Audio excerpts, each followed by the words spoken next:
See if they're really like the ads. I could drop by for some coffee.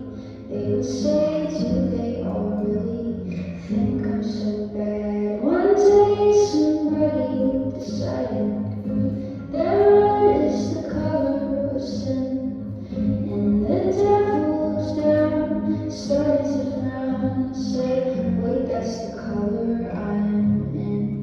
And if everybody I love is going to hell, then it must be a damn good place, and I'd like to go as well.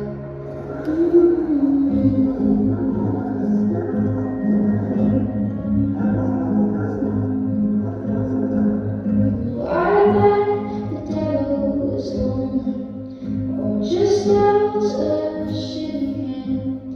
And if we stepped down off that pretty high horse, we could start to understand that